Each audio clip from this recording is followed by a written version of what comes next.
Hello, my name is Tomasz Bajerski.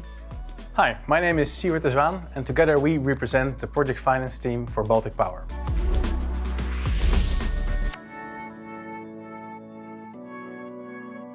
We gathered today to talk a little bit about the project finance deal, which was closed for the Baltic Power project September last year.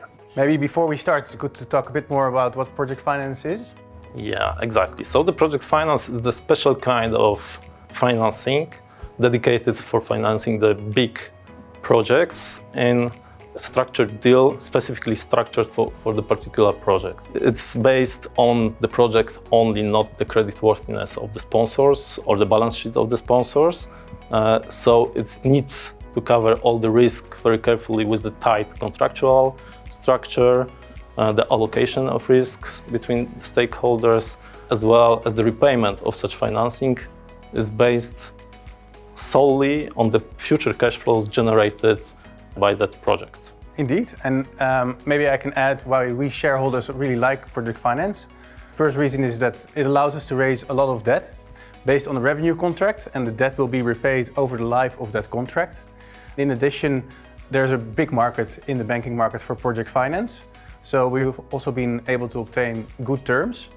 And one other important factor is that as the project doesn't require to have guarantees from the sponsors for the debt, it also allows that these project metrics and the financing doesn't impact the corporate financings of both sponsors. And I think lastly, having a project finance also is evidence of the high quality of a project, as we've been able to secure 4.4 billion of debt with a large international group of financiers.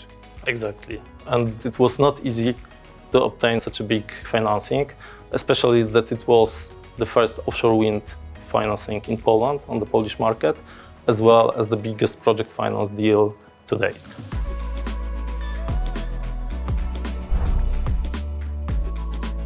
I think it's a huge credit to everyone involved, so the project, but also the shareholders and the financiers to be able to secure financing of this scale in a new market.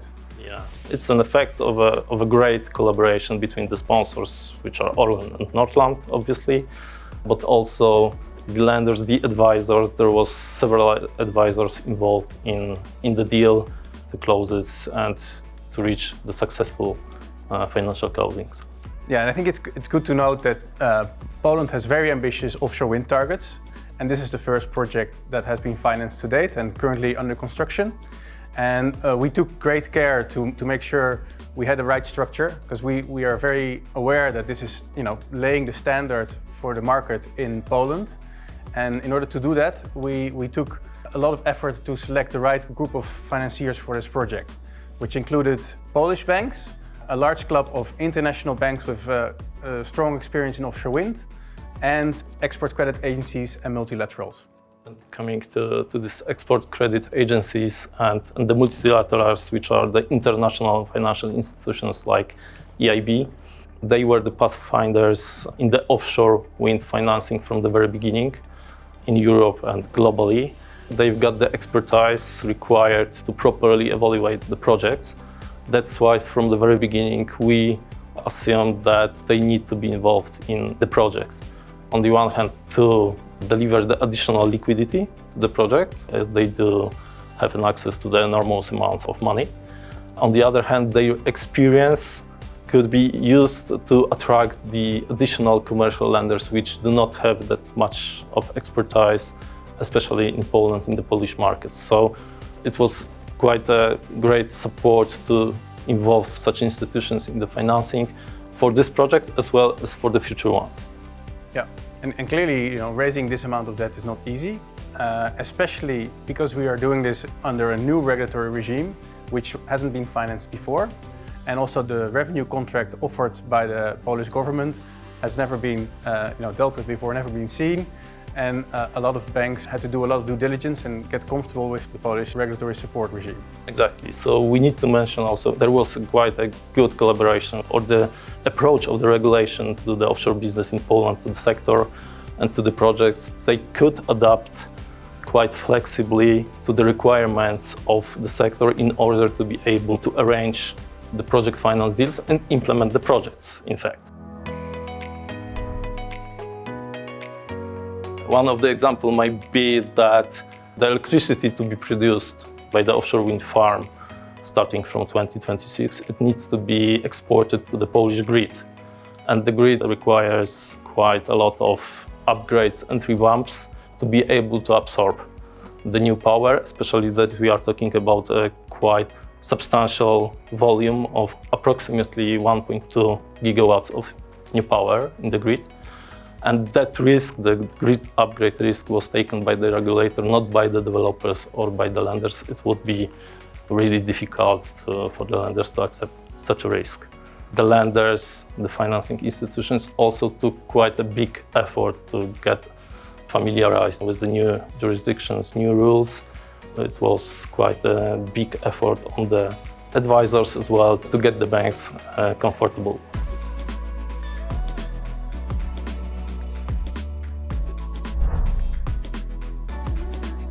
This project is very large and it uses one of the largest turbines to date ever built. The turbine we use in this project has never been financed before, so it was a huge effort from everyone and especially the banks to get comfortable with this new technology.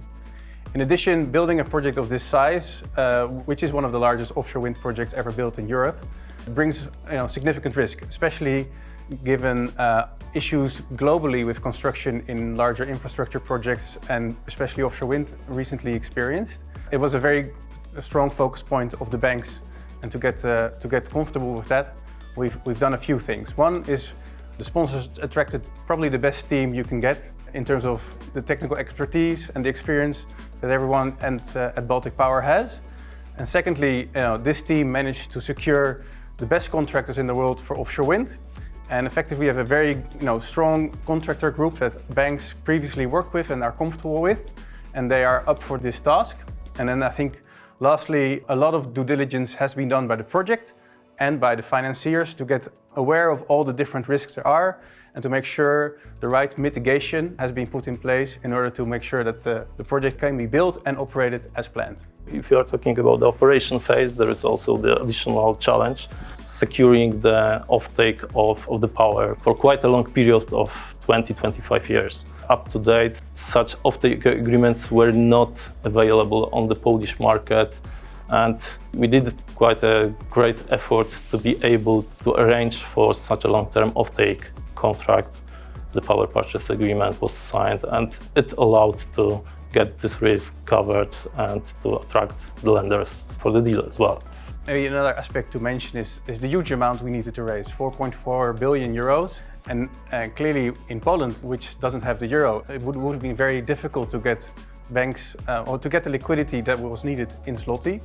So I think it has been a great move of the regulator to allow the revenue contract to be indexed to euro, which allowed us to get a euro financing and to match the revenue with the debt currency effectively. So it was one of the turning points in the project at the end of 2022 that when we had to switch from the previously assumed PLN transaction to the euro. Yeah, we wanted to do it because it allowed us to get a bigger reach, a bigger pool of liquidity, because there's a lot more banks that have euros than zloty.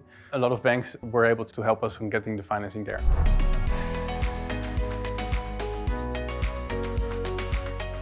Maybe it's also good to talk about one other important factor of the transaction, which is environmental and social governance. It's a very important aspect and has a lot of attention of all the international financing community. And clearly, a project of this size can have a potential impact on the environment. The shareholders wanted to do the right thing, and therefore, with help of the international multilaterals and export credit agencies, we've been able to develop a very detailed plan which allows us to comply with the highest international financing standards in relation to environmental and social compliance. It was an extremely tight and short time period we had to close the deal, especially that it was the project discussed in parallel the construction contracts, and we were discussing with the lenders the financing documentation.